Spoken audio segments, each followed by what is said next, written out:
എല്ലാവർക്കും നമസ്കാരം. ട്രേഡിങ്ങിൻ്റെ ഒരു പുതിയ ലേണിംഗ് വീഡിയോയിലേക്ക് എല്ലാവർക്കും സ്വാഗതം. ഇന്ന് നമ്മൾ സംസാരിക്കാൻ പോകുന്നത് ട്രേഡിങ്ങിലെ സ്റ്റോപ്പ് ലോസ് അതുപോലെ ടാർഗറ്റിനെ പറ്റിയിട്ടാണ്. ട്രേഡിങ്ങിൽ ഏറ്റവും ഇമ്പോർട്ടൻ്റ് ആയിട്ടുള്ളൊരു കാര്യമാണ് സ്റ്റോപ്പ് ലോസ് അഥവാ SL എന്ന് പറയും, അല്ലെങ്കിൽ ടാർഗറ്റ് എന്ന് പറയും. സ്റ്റോപ്പ് ലോസ് എന്താണ്, ടാർഗറ്റ് എന്താണ് എന്നുള്ളത് വ്യക്തമായിട്ട് ഇന്ന് വിശദീകരിക്കാം. സ്റ്റോപ്പ് ലോസ് അതായത് സ്റ്റോപ്പ് ദ ലോസ്. നമ്മളൊരു ട്രേഡിങ്ങിൽ എൻട്രി ആയതിനു ശേഷം, ഒരു എൻട്രി എടുത്തതിന് ശേഷം അതിൽ നമ്മൾ ഡിസൈഡ് ചെയ്യുന്ന ലോസാണ് സ്റ്റോപ്പ് ലോസ് എന്ന് നമ്മൾ പറയുന്നത്. ഇപ്പോൾ സപ്പോസ് നമ്മളൊരു ട്രേഡിങ്ങിൽ എൻട്രി ആയതിനു ശേഷം ഒരു ദിവസം നമുക്ക് അഫോർഡബിൾ ആയിട്ടുള്ള ലോസ് സപ്പോസ് 1000 രൂപയാണെന്ന് വിചാരിച്ചു. 1000 രൂപയാണെന്നുണ്ടെങ്കിൽ അതായിരിക്കണം നിങ്ങളുടെ അന്നത്തെ സ്റ്റോപ്പ് ലോസ്. ആ 1000 രൂപയിൽ ഉൾക്കൊള്ളുന്നതായിരിക്കണം നിങ്ങളുടെ സ്റ്റോപ്പ് ലോസ്. ഇപ്പോൾ നമ്മൾ കഴിഞ്ഞ ദിവസം തന്നെ നമ്മൾ 2 എൻട്രി എടുത്തിട്ടുണ്ടായിരുന്നു. ഒരു ഉദാഹരണത്തിന് നോക്കാം.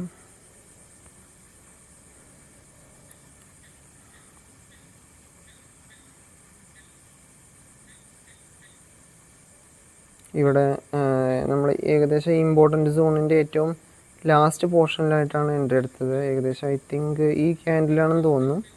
ഓക്കെ, ഈ ക്യാൻഡിൽ എൻട്രി എടുത്തിരുന്നു. എൻട്രി എടുത്തതിന് ശേഷം ഈ റെഡ് ഏരിയയിൽ കാണുന്നതിനാണ് സ്റ്റോപ്പ് ലോസ് എന്ന് പറയുന്നത്. സ്റ്റോപ്പ് ലോസിൽ നമ്മൾ മാക്സിമം Nifty 50-ലാണെന്നുണ്ടെങ്കിൽ 15 പോയിൻ്റ് വരേക്കുമാണ് മാക്സിമം വയ്ക്കാൻ പറ്റും. അതിലും കൂടുതൽ വെച്ച് കഴിഞ്ഞാൽ നമുക്ക് ആ ദിവസം ഡിസൈഡ് ആയിട്ടുള്ള ലോസിനെക്കാട്ടിലും കൂടുതലായിട്ട് പോകും. അങ്ങനെ ആകുമ്പോൾ ആ ട്രേഡ് സക്സസ്ഫുൾ ആവില്ല. നമ്മൾ ട്രേഡിങ്ങിൻ്റെ ജേണിയിൽ ഏറ്റവും കൂടുതൽ ശ്രദ്ധിക്കേണ്ടത് നമ്മൾ ഓരോ ട്രേഡിനും കൊടുക്കുന്ന ലോസ് എന്ന് പറയുന്നത് നമ്മുടെ ക്യാപിറ്റലിൻ്റെ ഏറ്റവും കുറഞ്ഞ പെർസെൻറ്റേജ് ആയിരിക്കണം. ഇപ്പോൾ നമ്മൾ Nifty 50-യുടെ കാര്യം പറയുകയാണെന്നുണ്ടെങ്കിൽ 10% കൂടുതൽ, 10 എന്ന് പറഞ്ഞു കഴിഞ്ഞാൽ ഏറ്റവും മാക്സിമമാണ്, 8% വരേക്കുമാണ് ഒരു ട്രേഡിൽ കൊടുക്കാവുന്ന ലോസ്. അപ്പോൾ ഈ കാര്യത്തിൽ പറയുകയാണെന്നുണ്ടെങ്കിൽ നമ്മളിവിടെ 15 പോയിൻറ്റിൻ്റെ ഒരു സ്റ്റോപ്പ് ലോസ് വെച്ചിട്ടുണ്ട്. അതുപോലെ തന്നെ ടാർഗറ്റ് എന്ന് പറയുന്നത് Nifty 50-ൽ മാക്സിമം നമ്മൾ 30 പോയിൻ്റാണ് ടാർഗറ്റ് എടുക്കാറ്. ഇപ്പോൾ ഇവിടെ നോക്കുമ്പോൾ 30-32 പോയിൻ്റ് വരുന്നുണ്ട്. എന്താണെന്ന് വെച്ച് കഴിഞ്ഞാൽ ഇതിനും ഒരു ലോജിക്ക് ഉണ്ട്. നമ്മൾ Nifty 50-ൽ കൊടുക്കാവുന്ന ഒരു മോഡറേറ്റ് മൂവ് എന്ന് പറയുന്നത് 30 പോയിൻറ്റിൻ്റെയാണ്. ചില സമയങ്ങളിൽ 30-നേക്കാൾ കൂടുതലായിട്ടുള്ള പോയിൻറ്റ്സ് നമുക്ക് അച്ചീവ് ചെയ്യാൻ പറ്റും. ചില സമയത്ത് അതിലും കുറവായിരിക്കും, 15 പോയിൻ്റ് 20 പോയിൻറ്റിൻ്റെ മൂവേണ് കിട്ടുള്ളൂ. അപ്പോൾ ഒരു നോർമൽ കേസിൽ ഏറ്റവും കൂടുതൽ പോസിബിലിറ്റി ഉള്ള കേസ് എന്ന് പറയുന്നത് 30 പോയിൻ്റാണ്. അങ്ങനെയാണെന്നുണ്ടെങ്കിൽ 30 പോയിൻറ്റിൻ്റെ ഒരു ടാർഗറ്റ് നമ്മൾ ഡെയിലി ഫിക്സ് ചെയ്യുകയാണെന്നുണ്ടെങ്കിൽ നമുക്ക് ഏറ്റവും കൂടുതലായിട്ട് ടാർഗറ്റ് അച്ചീവ് ചെയ്യാനുള്ള പോസിബിലിറ്റീസ് കൂടുതലായിരിക്കും. അതാണ് ടാർഗറ്റിൻ്റെ കാര്യം. സ്റ്റോപ്പ് ലോസ് എന്ന് പറയുകയാണെന്നുണ്ടെങ്കിൽ മാക്സിമം 15 പോയിൻറ്റിൻ്റെ സ്റ്റോപ്പ് ലോസേ കൊടുക്കാവൂ. അത് തന്നെ കൂടുതലാണ്. അത് നമ്മൾ ആസ് എ ബിഗിനർ എന്ന് പറയുമ്പോൾ ആദ്യമായിട്ട് ട്രേഡിങ് ചെയ്ത് തുടങ്ങുമ്പോൾ നമ്മുടെ അക്യുറസി കുറവായിരിക്കും. അപ്പോൾ നമ്മൾ മാക്സിമം 15 പോയിൻ്റ് വരേക്ക് നമ്മുടെ സ്റ്റോപ്പ് ലോസ് വയ്ക്കാൻ പറ്റും. ഇപ്പോൾ ഈ കേസിൽ നമ്മൾ 15 പോയിൻ്റാണ് വെച്ചിരിക്കുന്നത്. ടാർഗറ്റ് വന്നിട്ട് 30 പോയിൻ്റാണ്. അങ്ങനെ ആകുമ്പോൾ നമ്മുടെ റിസ്ക് റിവാർഡ് റേഷ്യോ എന്ന് പറയുന്നത് എന്ന് വെച്ചാൽ നമ്മളെടുക്കുന്ന റിസ്കിന് നമുക്ക് കിട്ടുന്ന റിവാർഡിൻ്റെ റേഷ്യോ ആണ് 1:2. എന്ന് വെച്ചാൽ 1000 രൂപ നമ്മൾ റിസ്ക് എടുത്തു കഴിഞ്ഞാൽ 2000 രൂപയുടെ പ്രോഫിറ്റ് നമുക്ക് ബുക്ക് ചെയ്യാൻ പറ്റും. ഇപ്പോൾ 1000 രൂപയുടെ റിസ്ക് ആണ് ഇവിടെ എടുക്കുന്നതെന്നുണ്ടെങ്കിൽ ഇതിൻ്റെ ടാർഗറ്റ് അച്ചീവ് ചെയ്യുമ്പോൾ 2000-ഓ 2000-നോട് അടുത്തിട്ടുള്ള പ്രോഫിറ്റാണ് നമുക്ക് കിട്ടുന്നത്. ഇതിനെയാണ് റിസ്ക് റിവാർഡ് റേഷ്യോ എന്ന് പറയുന്നത്. സ്റ്റോപ്പ് ലോസിൽ ശ്രദ്ധിക്കേണ്ട മറ്റ് കാര്യങ്ങൾ കുറേ ഉണ്ട്. നമ്മളൊരു ട്രേഡ് പ്ലാൻ ചെയ്യുമ്പോൾ, ഒരു ദിവസത്തെ ഒരു ട്രേഡ് പ്ലാൻ ചെയ്യുമ്പോൾ ആ ദിവസം അഫോർഡബിൾ ആയിട്ടുള്ള ഏറ്റവും മാക്സിമം ആയിട്ടുള്ള ലോസ് നമ്മുടെ അക്കോർഡിംഗ് ടു അവർ ക്യാപിറ്റൽ, നമ്മുടെ ക്യാപിറ്റൽ എത്രയാണോ അതിനെ ഡിപ്പെൻഡ് ചെയ്തിരിക്കും നമ്മൾ ഒരു ദിവസം എടുക്കുന്ന ലോസ് എന്ന് പറയുന്നത്. എല്ലാം നമുക്ക് ഉദാഹരണ സഹിതം വ്യക്തമാക്കാം. നമ്മുടെ കയ്യിലൊരു 10,000 രൂപയാണ് നമ്മുടെ അക്കൗണ്ടിലുള്ളതെന്നുണ്ടെങ്കിൽ 10,000 രൂപയിൽ ഒരു ദിവസം ഒരു ട്രേഡിന് കൊടുക്കേണ്ട ലോസ് ഒരിക്കലും 500 രൂപയിൽ കൂടുതലാവരുത്. എന്ന് വെച്ച് കഴിഞ്ഞാൽ 10,000 രൂപയിൽ 500 രൂപ എന്ന് പറയുന്നത് ഒരു 5% ആണ്. ഒരു ട്രേഡിൽ 5% കൂടുതൽ ഒരിക്കലും നമ്മൾ ലോസ് കൊടുക്കാൻ പാടില്ല. അതിനനുസരിച്ചിട്ടുള്ള ക്വാണ്ടിറ്റിയിലാണ് നമ്മൾ ട്രേഡ് ചെയ്യാൻ പറ്റും. ഇപ്പോൾ ഈ കാര്യത്തിൽ നമ്മൾ അന്ന് 30 പോയിൻറ്റിൻ്റെ ടാർഗറ്റ് അച്ചീവ് ചെയ്തു. 15 പോയിൻറ്റിൻ്റെ 15 പോയിൻറ്റിൻ്റെ ലോസ് ആയിരുന്നു അന്ന് നമ്മൾ എക്സ്പെക്റ്റ് ചെയ്തിരുന്നത്. 15 പോയിൻറ്റിനേക്കാൾ ഇപ്പോൾ ഈ ഒരു കേസ് എടുക്കുകയാണെന്നുണ്ടെങ്കിൽ മാർക്കറ്റ് സപ്പോസ് ഈ ഒരു റീജിയണിൽ നിന്ന് 15 പോയിൻറ്റിനെ ക്രോസ് ചെയ്തു. ഏത് പോയിൻറ്റിലാണോ 15 പോയിൻറ്റ് ക്രോസ് ചെയ്യുന്ന ആ സമയം തന്നെ നമ്മൾ ആ ട്രേഡ് കട്ട് ചെയ്ത് ആ ട്രേഡിൽ നിന്നും എക്സിറ്റ് ചെയ്യുന്നതായിരിക്കും. അത് അങ്ങനെ ചെയ്യാനുള്ള ഒരു ഇമോഷണൽ സ്റ്റെബിലിറ്റി നമ്മുടെ ഉള്ളിൽ ഉണ്ടാക്കിയെടുക്കേണ്ടത് ആവശ്യമാണ്. കാരണം നമ്മളെ ഇമോഷണലായിട്ട് ഒരുപാട് അൺസ്റ്റേബിൾ ആക്കുന്ന കാര്യങ്ങളായിരിക്കും മാർക്കറ്റിൽ സംഭവിച്ചുകൊണ്ടിരിക്കുക. നമ്മൾ ഒരിക്കലും നമ്മുടെ തെറ്റ് സമ്മതിച്ചു കൊടുക്കാൻ തയ്യാറല്ലാത്ത ആളുകളെ സംബന്ധിച്ച് ഒരിക്കലും നമ്മൾ ലോസ് ബുക്ക് ചെയ്യാനേ തയ്യാറാവില്ല.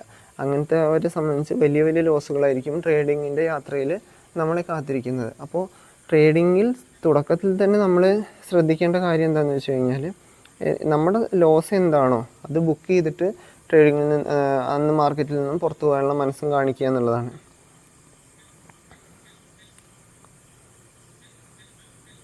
അതുപോലെ ഇതിൻ്റെ ഭാഗമായിട്ട് വരുന്നതാണ് ഓവർ ട്രേഡിംഗ് എന്ന് പറയുന്നത്. ഇപ്പം നമ്മൾ ഒരു ട്രേഡിൽ എടുക്കാവുന്ന റിസ്കിൻ്റെ കാര്യം പറഞ്ഞു. അതുപോലെ ഒരു ദിവസം തന്നെ 2-3 ട്രേഡ് അല്ലെങ്കിൽ ചില സമയങ്ങളിൽ നമ്മൾ റിവഞ്ച് ട്രേഡ് ചെയ്യാം. നമ്മുടെ തെറ്റ് സമ്മതിക്കാത്ത ആളുകളെ സംബന്ധിച്ച് ഒരു ട്രേഡല്ല, അവരെ സംബന്ധിച്ച് 4-5 ട്രേഡ് ചെയ്യും. ഞാൻ ഒരിക്കലും തെറ്റാവില്ല, ഞാൻ എടുക്കുന്ന ട്രേഡെല്ലാം ശരിയാണെന്ന് സമർത്ഥിക്കുന്നവർ 4-5 ട്രേഡ് ചെയ്തിട്ട് മാർക്കറ്റിൽ ഒരു ദിവസം തന്നെ 2000-3000 ലോസ് കൊടുത്തിട്ട് വരുന്നവരുണ്ട്. അവരുടെ ആകെ മൊത്തം ക്യാപിറ്റൽ എന്ന് പറയുന്നത് 10,000 രൂപയായിരിക്കും. അതിൻ്റെ 30% നഷ്ടപ്പെടുത്തിക്കൊണ്ടായിരിക്കും ഓരോ ദിവസവും ട്രേഡിങ് ക്ലോസ് ചെയ്യുന്നത്. അപ്പോൾ ആ ഒരു മാനസികാവസ്ഥയിലേക്കും ആ ഒരു റിവഞ്ച് ട്രേഡിങ്ങിൻ്റെയും അവസ്ഥയിലേക്കും പോവാതിരിക്കാൻ വേണ്ടി പ്രത്യേകം ശ്രദ്ധിക്കണം. അതിന് ഏറ്റവും കൂടുതൽ ആവശ്യം നമ്മുടെ ഉള്ളിലെ ഡിസിപ്ലിൻ, അല്ലെങ്കിൽ നമ്മൾ എഴുതി വെച്ചിട്ടുള്ള ഡിസിപ്ലിൻ ആൻഡ് റൂൾസ് ഫോളോ ചെയ്യുക എന്നുള്ളതാണ്. ഇപ്പോൾ നമ്മൾ സ്റ്റോപ്പ് ലോസിനെ പറ്റി സംസാരിച്ചു. സ്റ്റോപ്പ് ലോസ് എന്ന് പറയുന്നത് ലോജിക്കലായിരിക്കണം. 2 തരത്തിലുള്ള സ്റ്റോപ്പ് ലോസ് ഉണ്ട്. സ്റ്റോപ്പ് ലോസിനെ പറ്റിയിട്ട് പറയുമ്പോൾ ഒന്ന് ലോജിക്കൽ സ്റ്റോപ്പ് ലോസ്, ഒന്ന് മാനുവൽ സ്റ്റോപ്പ് ലോസ്. എന്ന് വെച്ചാൽ ലോജിക്കൽ എന്ന് പറയുമ്പോൾ ഈ ട്രേഡിൽ നമ്മൾ ഇമ്പോർട്ടൻറ്റ് സോണ് മാർക്ക് ചെയ്തിട്ടുണ്ട്. അപ്പോൾ ശ്രദ്ധിച്ചു കഴിഞ്ഞാൽ മനസ്സിലാവും, ഇതാണ് നമ്മുടെ ഇമ്പോർട്ടൻറ്റ് സോൺ. ഈ ഇമ്പോർട്ടൻറ്റ് സോണിൻ്റെ പുറത്ത് വന്നു കഴിഞ്ഞാൽ, മാർക്കറ്റ് പുറത്തേക്ക് വന്നു കഴിഞ്ഞാൽ നമ്മളുടെ ഓവർവ്യൂ അവിടെ തെറ്റാണ്. എവിടെയാണോ നമ്മുടെ ഓവർവ്യൂ തെറ്റുന്നത് അവിടെ നമ്മുടെ സ്റ്റോപ്പ് ലോസ് ഇടണം. എപ്പോൾ ഓവർവ്യൂ തെറ്റിയോ ആ സമയത്ത് നമ്മൾ അവിടെ നിന്ന് ലോസ് ബുക്ക് ചെയ്തിട്ട് ഔട്ട് ചെയ്യണം. നമ്മൾ ലോസ് ബുക്ക് ചെയ്യാൻ പഠിച്ചു കഴിഞ്ഞാൽ, ഒരു മാർക്കറ്റിൽ ലോസ് ബുക്ക് ചെയ്യാൻ പഠിച്ചു കഴിഞ്ഞാൽ ഓട്ടോമാറ്റിക് നമ്മൾ പ്രോഫിറ്റബിൾ ആവുന്നുള്ളതാണ് ഇതിൻ്റെ ഒരു യാഥാർത്ഥ്യം എന്ന് പറയുന്നത്. പക്ഷേ ഏറ്റവും ലോസ് ചെയ്യുന്ന ട്രേഡേഴ്സിനെ സംബന്ധിച്ച് അവർ ലോസ് ബുക്ക് ചെയ്യാൻ തയ്യാറല്ല എന്നുള്ളതാണ് സത്യം. അതുപോലെ തന്നെ ടാർഗറ്റിനെ പറ്റി പറയാം. ടാർഗറ്റ് എന്ന് പറയുന്നത് 2 തരത്തിലുള്ള ടാർഗറ്റ് ഉണ്ട്. ടാർഗറ്റിന് ലോജിക്കലായിട്ടുള്ള ടാർഗറ്റ് ഉണ്ട്. കുറച്ച് പേർക്ക് നമ്മുടെ എക്സ്പീരിയൻസ് വഴി അല്ലെങ്കിൽ മാർക്കറ്റിനെ ഒരുപാട് സ്റ്റഡി ചെയ്തതിന് ശേഷം മാർക്കറ്റ് ഏത് ലെവൽ വരേക്ക് മൂവ് ചെയ്യാം എന്നതിനെ പറ്റിയിട്ടൊക്കെ ഒരു ഐഡിയാസ് ഉണ്ടാവും. ആ ഐഡിയാസ് വെച്ചിട്ട് ലോജിക്കലായിട്ട് ടാർഗറ്റ് വയ്ക്കുന്നവരുണ്ട്. അത് പക്ഷേ ബിഗിനേഴ്സിനെ സംബന്ധിച്ച് ഒരിക്കലും സെറ്റാവാത്ത കാര്യമാണ്. ബിഗിനേഴ്സിനെ സംബന്ധിച്ചിട്ട് ഫിക്സഡ് ആയിട്ട് 30 പോയിൻറ്റോ 25 പോയിൻറ്റോ അങ്ങനെ ഫിക്സഡ് ആയിട്ടുള്ള ഒരു ടാർഗറ്റിൽ സ്റ്റിക്കായിട്ടിരിക്കുന്നതാണ് ഏറ്റവും ബെറ്റർ. കാരണം അതിൻ്റെ ഇടയിൽ മാർക്കറ്റ് ഒരിക്കലും ടാർഗറ്റിലേക്ക് ഇങ്ങനെ ഒരു ഡയറക്റ്റ് മൂവ് തരുന്നതല്ല. മാർക്കറ്റ് എന്താണെന്നുണ്ടെങ്കിലും മേലേക്കൊരു മൂവ് വരും, താഴത്തേക്കൊരു മൂവ് വരും, വീണ്ടും കറക്ഷൻ തരും.